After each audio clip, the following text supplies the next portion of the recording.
Yo, what's up guys? It's Noah here. In today's video, we're going to take a look at the NBA slate on Draftkings and Yahoo for Sunday, August the 9th. We got a pretty big slate for Sunday, 7-gamer. Definitely one of the biggest slates we've had since this regular season has started. 7 games on Draftkings starting at 12:30 Eastern Time, and then on Yahoo, they're just going with a 5-game main slate starting their games at 3 o'clock Eastern Time. So we'll break down both of these slates position by position. I'll hit on the guys that stand out to me the most, giving you guys some of my early thoughts. Recording this video about 6:30 Eastern Time on Sunday or Saturday night, so a little bit earlier than I normally make my videos. But we've kind of already gotten all the injury news that we need for this slate. I mean, I guess there could be more stuff break, but right now, there's already a ton of injuries that have came out, guys that have already been ruled out. So we'll be sure to talk about that as we go through each position. This does feel like a slate where we're going to have a lot of value. There's already a couple value plays under 4K that really project well today, just in my opinion, that are going to be top value. So I'll be sure to touch on that as we go through each position. Just before we do get started, guys, as always, I would appreciate it if you would hit that like button down below. All our videos, all my NBA videos recently have been getting over 200 likes. I can't thank you guys enough for all that support. Really does mean a lot to me. Let's try and get over 300 likes on this video. I haven't gotten over 300 likes in a video in a long time. So definitely hit that like button. I do appreciate that. Hit the subscribe button as well. If you are new here, I do make NBA videos every single day, and I'm trying to get up MLB videos every single day as well, uploading as much content as I can to this YouTube channel. So be sure to hit that subscribe button, hit the notification bell, so that way you do get notified every time I upload and you'll never miss out on any of my new videos. I do really appreciate all the support, guys. But before we get started, you can also check out my Patreon content. It's linked down below in the description. It's optional. You don't have to. If you just want to get more content from me, if you really enjoy these videos and you want to see more that I have to offer, that is available on Patreon, link down below. I do post a lot of updated content over there.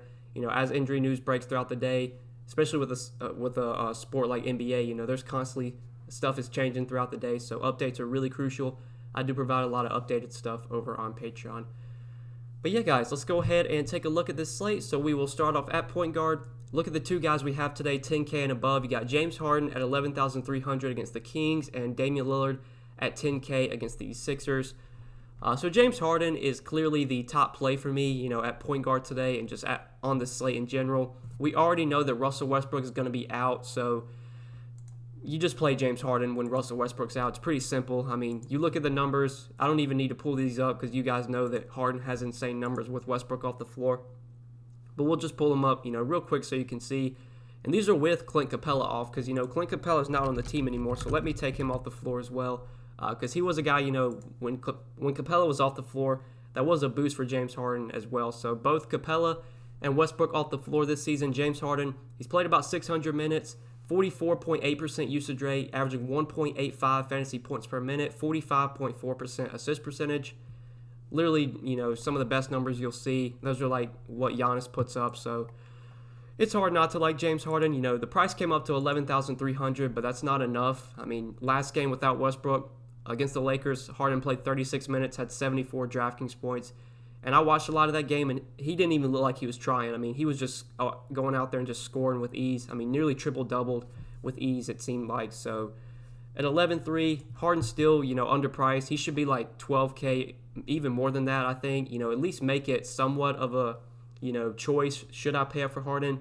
When he's like 11.3, 11.5, I just usually jam him in, especially on this slate. This is a slate where we have some good value plays under 4K that look that project really well, that look really good. So I'm just going to be jamming in Harden. He's going to be really popular, but I think you just play him today. On Yahoo, he's at shooting guard. He's $54. His price tag didn't move. I'm just going to be locking in Harden over on Yahoo as well. He's the top play of the day without Russell Westbrook. You guys already know that, but I'm just going to, I want to plug him in there. I'm not going to tell you something stupid, If I think a guy's going to be really popular and I think he's a good play, especially with NBA, like NBA is a sport where, even if guys are 80% owned, a lot of times they're 80% owned because they should be 80% owned. Whereas like baseball, baseball is a sport where you can get away from like a chalky hitter. Basketball, I tend to eat the chalk with basketball and then just kind of differentiate elsewhere. And, that's what I'll be doing with Harden today. So love Harden here. Lillard's fine at 10K. It's a tough spot against Philly. Philly is without Ben Simmons, so that takes one of their better defenders off the floor. But this is still a pretty solid defensive team overall. Lillard's going to get huge minutes. He's going to play about 40 minutes if it's a close game. The Blazers need to win every game, if they want to have a chance to make the playoffs. And that's why we're seeing Lillard play 40 minutes a game because, they're fighting for the postseason. So that does make him appealing. But on this slate, I just want to jam in Harden. And if I can fit in Lillard and Harden together, I don't mind that. But Harden's going to be the priority for me if I'm paying up at point guard. But then other guys, like in this 8K, 7K range, not much stands out here. Chris Paul, I do like against Washington. It's just such a good matchup. Wizards, one of the worst defensive teams in the league. They play, a top 5 pace, I'm pretty sure. I know Chris Paul was crushing last game against Memphis. I think he had 30 points at halftime or something close to that, and then he just really didn't do anything in the second half. The game blew out. He only finished with 38 Draftkings points, which is definitely disappointing. If Paul gets his full minutes in that game, he's probably going to go for 50 Draftkings points. Chris Paul does have 45, 50 point upside. This is a game where you could see him spike, a 45, 50 point game against the Wizards. Anybody can score against this Wizards team with how bad they are defensively. So I do like Chris Paul. If we look over on Yahoo, I think Chris Paul is really nicely priced over there. Or actually, never mind. That game's not on the main slate. I'm sorry. That was definitely my fault. I thought that game was on the main slate on Yahoo. I know Chris Paul, last slate, though, I think he was $30 on Yahoo. So if he's still $30 today, if you're playing the all-day slate on Yahoo, I would definitely look to get in some Chris Paul if you're playing the all-day slate. But talking about DraftKings, where he is on their main slate, I do have some interest in him at 8,300.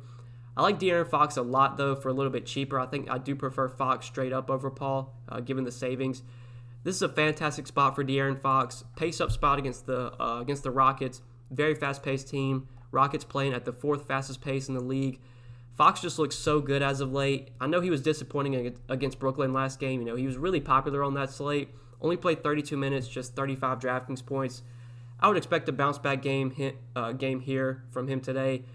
This is a fantastic matchup, fast-paced game. We're probably going to get 35, 36 minutes from Fox if it is a close game. I don't know yet if the Kings, if they still have a chance to make the playoffs. I'm pretty sure they're, pretty far out. I don't think they really have a chance. But, Fox is a young guy, so I doubt they're going to just rest him. I think they're just going to continue to give him the minutes. If that's the case, I like him a lot at 7,800, and I already know that I'm going to be playing, James Harden and maybe some value from Houston, so running it back with De'Aaron Fox does make plenty of sense. I like him a lot on DK at 7,800. I think on Yahoo you can play him over there as well. They did price him up. He's up to $38, but I still think he's in play even at $38. The dude has 50-point upside, especially, that he's getting the minutes right now. And in this game, there's definitely upside for De'Aaron Fox. But then you got guys like Fred VanVleet, even SGA for 7,200 you could definitely look to. SGA is someone that I know has been really popular the last few slates, and he's been really disappointing. This is a spot where I don't mind playing him, though, against the Wizards. Just such a good matchup. Bad defensive team. He absolutely went off against the Wizards earlier this season for 52 Draftkings points. So I don't mind SGA. I feel a little bit better about Fox. I think Fox gives you a little bit more upside. So if you can get to him, I'd probably try and do that. But don't mind SGA at 7,200. Derek White is someone I like a lot on both sides. So Derek White, 6,100 on DK. Looking over to Yahoo, pretty nicely priced over there, only $25. So I like this matchup a lot for Derek White. I think this is a very appealing spot for the Spurs in general. Getting to face the Pelicans, a team that's playing at the 3rd fastest pace in the league. In terms of defensive rating, the Pelicans are bottom 10 in defensive rating. They rank 21st in that category. I'm pretty sure both these teams are pretty bad defensively. The Spurs, they're 26th in defensive rating. This is definitely a game, we're not going to see a ton of defense played. Should be a good amount of points scored. I don't know if we have a total yet for this game. It's at 240 right now, which I believe is the highest on the slate. So, definitely a game we want to get exposure to. Derek White, right now, getting the minutes, 33, 34, 35 minutes a game right now. Been very productive the last two with 44 and 43 Draftkings points. So far in the bubble, he's just been so good, 47 DK points, 35. Had that somewhat disappointing game against Philly, 29 DK points. But then last two, he's been over 40 DK points. And now he's 6,100, which I think, is a little bit too cheap when you factor in the really good matchup against the Pelicans. Big-time pace-up spot here for the Spurs. Really like Derek White at 6,100. The opportunity should continue to be there. I'm pretty sure Bryn Forbes is still out. I haven't checked that yet. He's not going to play Sunday. So Bryn Forbes is still out. That should secure the minutes for Derek White. We know LaMarcus Aldridge is still out, and he's not going to play, so that should allow White to get more usage. I'm pretty sure White's been about a fantasy point per minute player with LaMarcus Aldridge off the floor, so he is someone I like a lot at 6,100 at point guard. I think the mid-range at this position just really loaded today. You obviously have Harden at the top, who's a great play, but then you have guys like Chris Paul, Van Vliet even against Memphis, Derek White, Fox, SGA. Even if you want to go to Dejounte Murray, like I don't mind him. I feel better about Derek White because I think Derek White's minutes are just more secure. But we know Murray has big-time upside. If he's playing well, Pop will give him 30, 32 minutes. So he's another guy you could look to. Shake Milton as well. Without Ben Simmons, Ben Simmons, there's a chance he might not even be able to return this season. He did have to have surgery. So we're going to see Shake Milton continue to get big minutes, should have more opportunity. Was very disappointing last game. I was on him last game. He only played 25 minutes against the Magic, just 22 DraftKings points. I don't really know why he only played 25 minutes. I know they went with Al Horford in the starting lineup, and Horford actually played really well last game in terms of his fantasy score. I'd expect, though, Milton gets about 30 minutes. Is going to get more opportunity with Ben Simmons out. It's a really good matchup against Portland.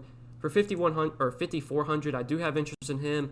He's very nicely priced on Yahoo. I think that's where he's the most appealing. He's only $11 over there. His price tag didn't move. I still like Shake Milton a ton. I think he's a great play on Yahoo. Definitely going to plug him in as an early value. There's some other values at other positions that we'll talk about, but I do like Milton as a point guard value on Yahoo at $11, and even on DraftKings at 5,400. Definitely someone you could look to. But now Brooklyn. So this is a team we do need to talk about today. So Brooklyn, we've already gotten news that they're going to be, sitting a lot of guys. Karis LeVert, Jared Allen, Joe Harris, I believe are all doubtful. So all three of those guys are not expected to play, and Jamal Crawford's already ruled out.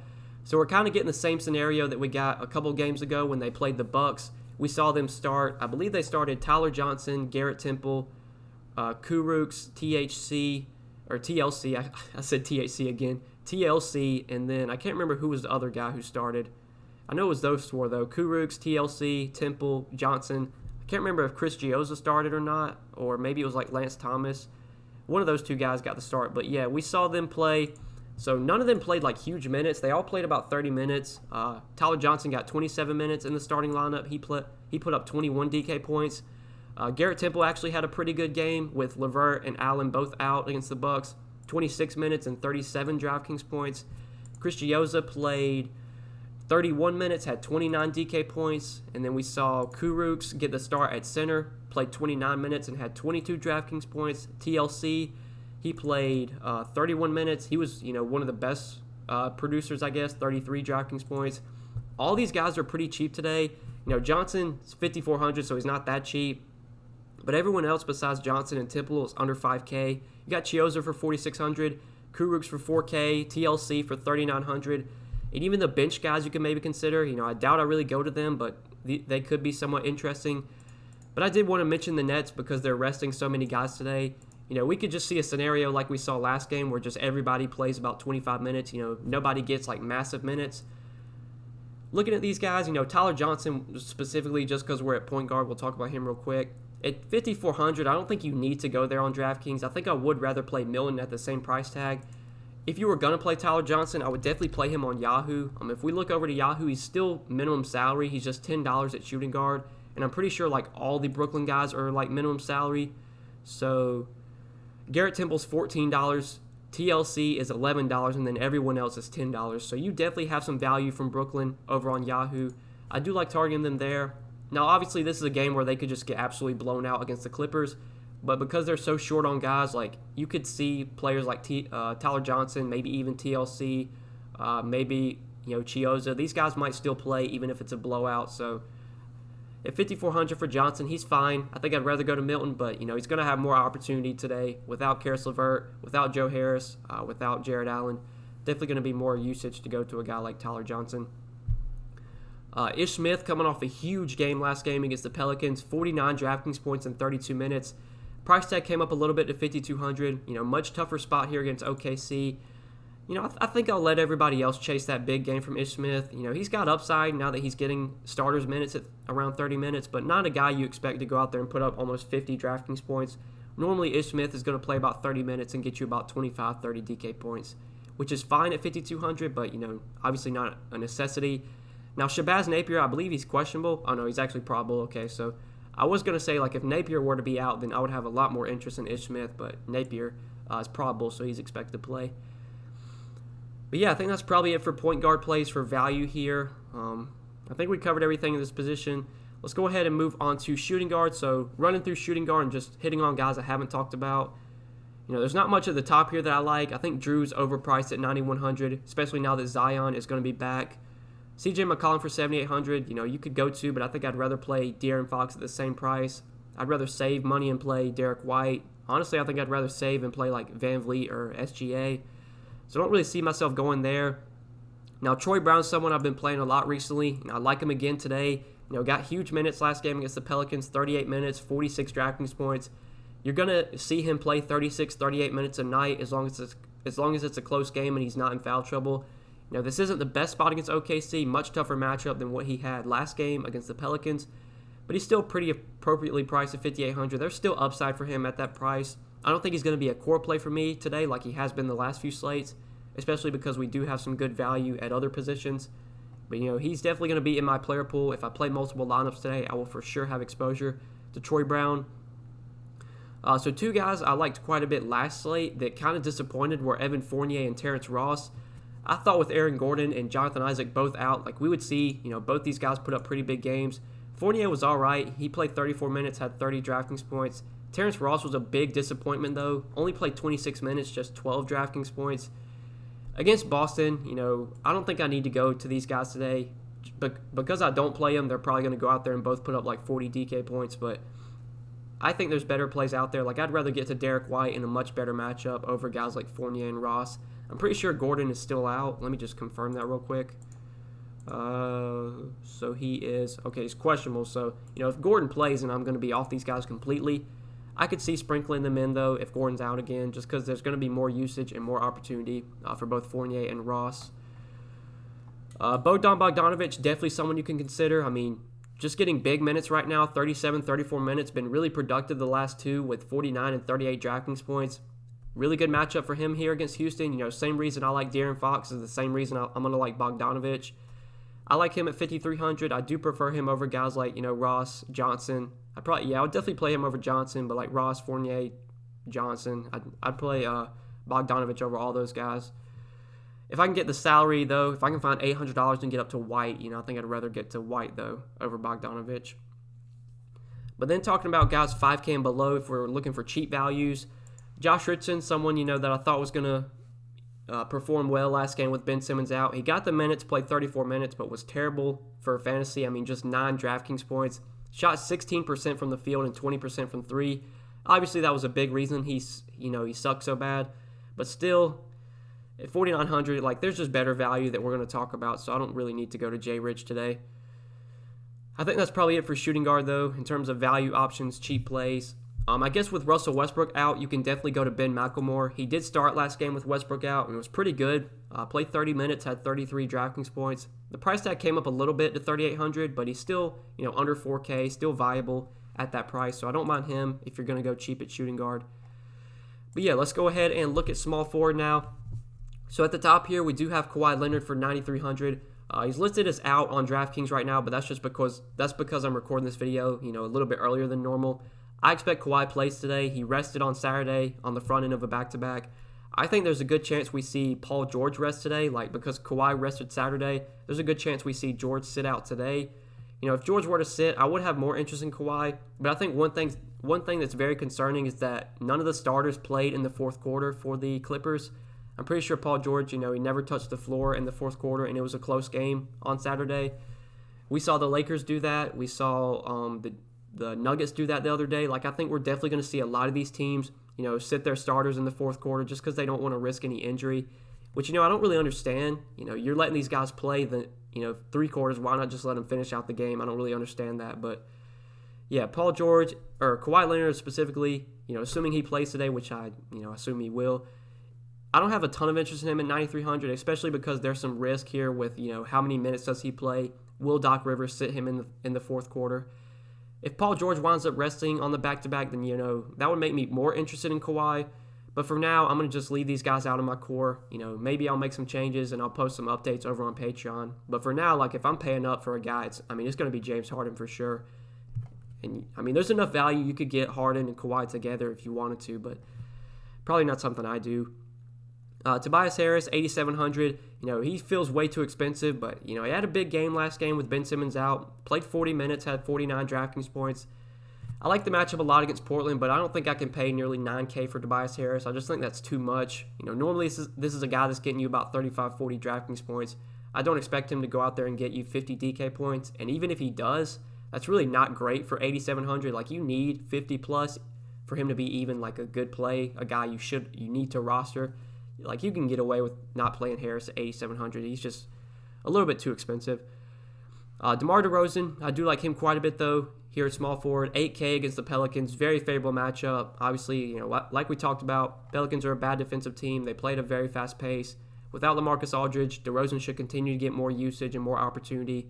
And I'm pretty sure the Spurs have been winning games recently. I'm pretty sure I think they've only had one loss so far in the bubble. Let me just check that real quick. So they beat the Kings, beat the Grizzlies, lost to Philly, lost to Denver, beat Utah. So they're 3-2 in the bubble. I think they are, within reach of the playoffs. So I have to assume they're going to continue to give their starters, starters minutes. So I do have interest in DeRozan at 8K against the Pelicans. Talked about Troy Brown. I like him quite a bit at 5,800. I think he's a guy you could go to. Rudy Gay been getting pretty good run off the bench, about mid-20s in minutes. A very productive player when he does get the minutes. Averages over a fantasy point per minute with LaMarcus Aldridge off the floor. He's 5,700. The price tag did come up a little bit, but the matchup is really good against New Orleans.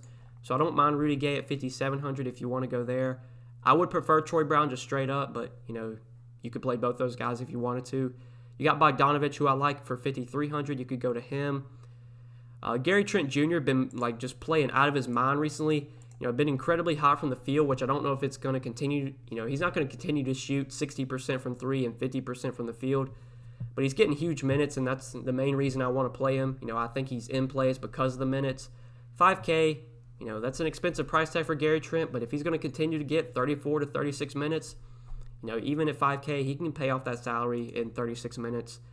So I don't mind him at 5K. But I think that's probably it for small forward plays. So Marcus Morris was someone I liked a lot.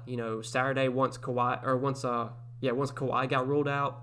If we get a scenario today where Paul George rests, then I think Marcus Morris would become pretty appealing.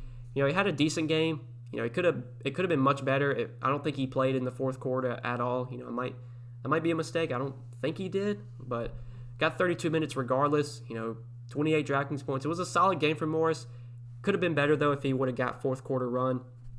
Regardless, though, I will have interest in him if Paul George somehow winds up resting on the back-to-back.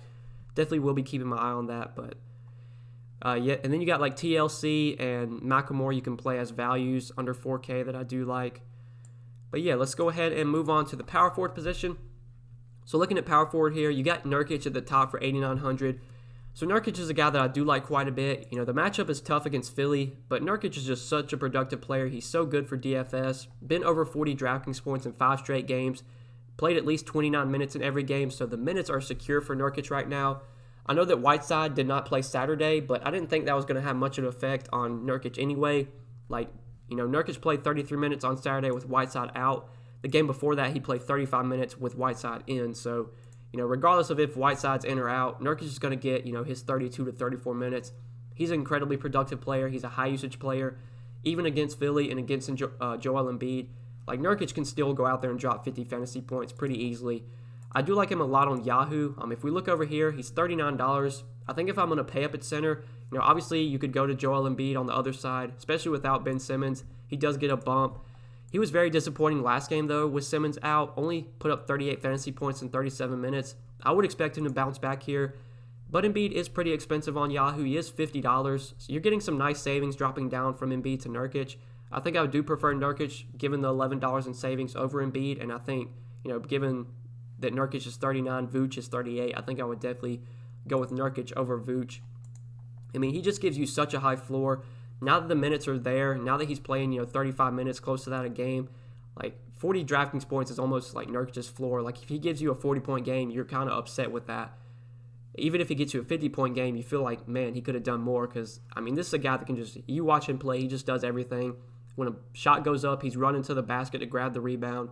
They run the pick and roll with him, run pick and pops with him. He's able to get assists. He can score, obviously. almost triple-doubled on Saturday, just needed one more assist to get the triple-double. So, I mean, even if he gets that assist, he's on DraftKings, given the triple-double bonus, he's going to finish with 50-plus DraftKings points if he gets one more assist. So, yeah, love Nurkic, I think, on DraftKings, especially because he has power forward eligibility.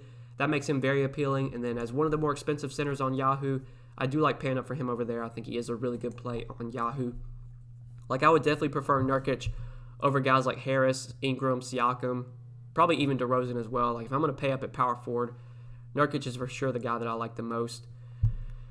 But then some other power forwards we can maybe look to that I haven't already talked about. So with Ben Simmons out last game, the Sixers did elect to start Al Horford.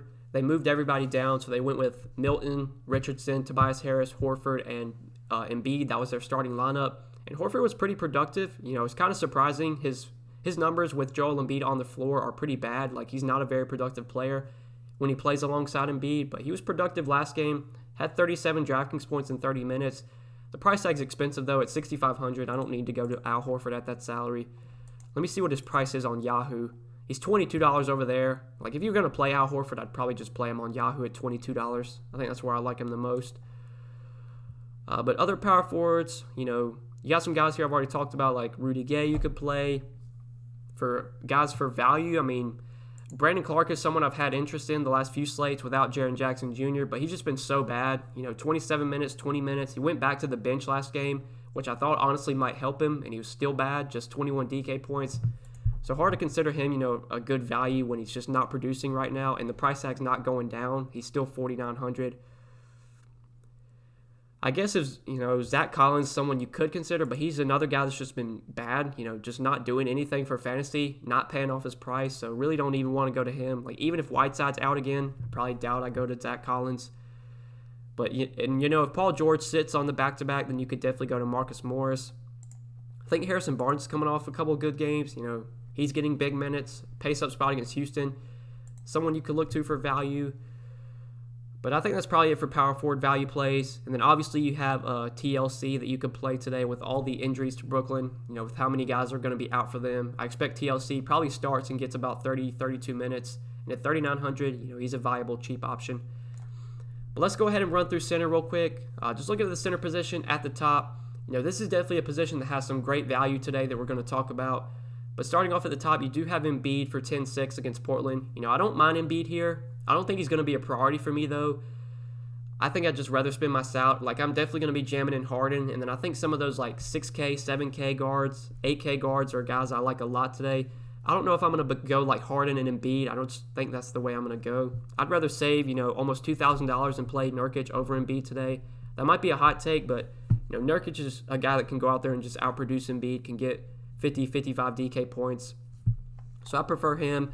Vooch at 8,200 against Boston, you could consider. He actually had a pretty good game last game without Aaron Gordon. Played 35 minutes, had 44 DraftKings points. Boston is a good defensive team, but they are definitely a team you can attack down low. So I don't mind Vooch at 8,200, but I think, again, I'd rather get to Nurkic if I can. And then you got like Thomas Bryant, who's just been so good lately. I mean, he's been treating me so well. I've played Thomas Bryant pretty much every slate, like just the last few slates, and he's been, as consistent as it gets. 4 straight games with over 40 DraftKings points, getting huge minutes, 31, 35, 37 minutes. Against OKC, against Steven Adams, this is definitely a spot where Thomas Bryant can have some success. He did play against OKC earlier in the regular season, had 49, nearly 50 DK points, and 31 minutes against them. So I like Thomas Bryant a lot. Again, I mean, this is a guy that should be 8K right now. Like, he should be 8K, 8,200 with how well he's playing. The fact that he's only 7,400 still is way too cheap. I would prefer him over guys like, obviously, Zion. I'd prefer him over Joe Val, prefer him over Jared Allen, who's not going to play anyway. So, yeah, definitely like Thomas Bryant quite a bit. Nurkic and Bryant, if I'm going to pay up at center, those are the two guys I like quite a bit. But I think this is a position where I'm going to be going cheap today. There's so much good value at center. Before we get to, like, the punt plays, you do have, Pirtle for 5,400, who's actually coming off a good game. Pirtle was so disappointing, getting 25, 26 minutes and just not producing. Well, last game against Utah, he got 31 minutes and had 41 DraftKings points. He looked really good in that game. Great matchup here against the Pelicans. You could definitely go to Pirtle, but I doubt I go there. I mean, I just don't know, if that production is going to stay true. This guy's just so risky to roster. The times where you don't roster him is when he goes out there and puts up 40 Draftkings points. The times when you do roster him is when he gets 2 fouls in 2 minutes and then he finishes with 15 DK points. Pirtle's just a guy that I haven't gotten right much this season, so yeah, I doubt I'd go to him. I mean, Zubac's getting about 24, 25 minutes, which is enough for him to pay off a $5,400 salary. Last 3 games, 34, 44, 30 Draftkings points against Brooklyn. Brooklyn's a team we do like to attack with bigs. Without Jared Allen, I mean, I don't know who's going to guard Zubac here. Are they going to put Kurucs against him? Are they going to put Dante Hall against him? We don't really know. We'll have to see what that Brooklyn starting lineup looks like. I do like Zubac as a somewhat cheap option at center for $5,400. He's someone you could consider. But let's talk about the good value now. So we already have news that Steven Adams is out, not going to play. We already got that news. Richaun Holmes out as well. So both the Kings and the Thunder are without their starting centers, which is definitely going to open up some value. So we'll just start off with Nerlens Noel, $3,900 on DraftKings. He was incredibly chalky last slate once Steven Adams got ruled out, and he actually, was pretty bad. Only played 27 minutes. I thought he would get more run than that, but the game did blow out, which I think kind of cost him, 4 or 5 minutes. Only finished with 19 DraftKings points, which is really bad for Nerlens Noel, given this is a guy that, averages over a fantasy point per minute. He's $3,900 today. He's facing the Wizards. He's going to play 30 minutes with Steven Adams out. I hope people don't play him, because he burned everyone on the last slate. Maybe that'll keep his ownership low. At $3,900, Nerlens Noel is a great value again. Just play him, don't get cute here. I know he was disappointing last slate, but I mean, that was somewhat of a tough matchup against Memphis. This is literally one of the best possible matchups you can get against the Wizards. One of the worst defensive teams in the league. One of the top defensive teams, or top teams in terms of allowing fantasy points to centers. With Steven Adams out, Nerlens Noel is a top value play at $3,900. The price tag didn't move enough. If he was like $5K, I think it would be a different story. But at $3,900, I'm just going to be locking him in as a value play. Sucks that that game isn't on the Yahoo main slate because, Noel would be a top value on Yahoo. But another great value at center is Alex Len. So we do already know that Richaun Holmes is going to be out for the Kings. We don't know yet who's going to start. It could be Alex Len. It could be Harry Giles. This is a matchup where I think we could definitely see them play some small ball. That's why I'm a little bit worried about Alex Len, because this is a game where, you're not really going to need Alex Len out there. I think if Len does, get good run, though, he should be very productive when he's on the floor. They're really going to have nobody to match up with him. I'm just going to, take a wait-and-see approach here and just see who starts. If you play Alex Len, if you have Alex Len in your lineup and then Harry Giles winds up starting, you can just play Harry Giles, just pivot to him. He's only $200 less. I'm going to go under the assumption that Alex Len gets the start, though, for Richaun Holmes, and that makes him a top value play. $3,400 on DraftKings, incredibly cheap. Minimum salary on Yahoo, also incredibly cheap. So just so far, Alex Len has been the guy that has replaced Richaun Holmes. Whenever Richaun Holmes would, come off the bench or would come out of the game, Alex Len was the first guy off the bench to replace Holmes. He's been getting more minutes than Harry Giles as of late. That's what makes me assume that Len gets the start here, but we don't know yet. They could go with Harry Giles. I think Harry Giles matches up better in this type of matchup against a fast-paced Rockets team, but we'll just have to wait and see. For now, I'm just going to put Alex Len in my lineup, and then if Harry Giles winds up starting, I'm going to just, take him out and put Giles in there. It's just a wait and see for now. Both of them are incredibly cheap, so both are viable. Obviously, I just want to play the starter. I don't see a scenario where I play both guys. I think you just either play one or the other. I wouldn't play both guys together. I could see a scenario where both guys get 24 minutes. I could see a scenario where Len plays 30 minutes and Giles gets 16 or 18 minutes. So, yeah, for me, I'm just going to play whichever guy starts because I think that's the one that, you can project their minutes more, or you'll be able to project their minutes easier, I should say, easierly. You should be able to project whoever gets the start is the one I think plays the more minutes or plays the most minutes. So for now, I'm going to assume that's Alex Len. Alex Len's a guy that when he gets minutes, he's a very productive player, especially for DFS. He can score, he can rebound, easily can get you a double-double in 22, 23 minutes. So that's just my thoughts there. Definitely have some great value at center. With Steven Adams out, Nerlens Noel's a top value play. With Richaun Holmes out, either one of Alex Len or Harry Giles, whichever starts, is going to be a top value play. So that's going to easily allow you to pay up for those studs like Harden. If you want to go to Lillard and Embiid, you should be easily able to get them in today with all the good value we have. But yeah, guys, I think we covered everything at center. I think we broke down this slate. 7-gamer on DraftKings, 5-gamer on Yahoo. Pretty fun Sunday slate. Already got a ton of injury news as of Saturday night, but even more could break on Sunday. Just keep your eyes peeled on Twitter. Stay up to date with injury news as always. Lineups do lock at 12:30, a little bit earlier than normal, so make sure you take note of that as well. But I think that's it, guys. I hope you enjoyed the video. Make sure you drop a like before you get out of here. Like I said at the beginning of the video, I think we're going to try and shoot for 300 plus likes. So, I appreciate it if you hit that like button, hit the subscribe button as well. Click that notification bell so that way you do get notified every time I upload. And if you have not yet, it's optional. You can check out my Patreon content link down below. If you do enjoy these YouTube videos and you want to get more content from me, I do have stuff on Patreon that you can check out. I will have updated core plays posted over there about 1 to 2 hours before lock. I will have my articles posted. Those are posted Monday through Friday on Patreon. And then I'm always in Discord answering you guys' questions. So, check out the Patreon, see all that I have to offer. Drop a like, subscribe, and I think that's pretty much it, guys. Thank you so much for watching. We will see you in the next video. Peace.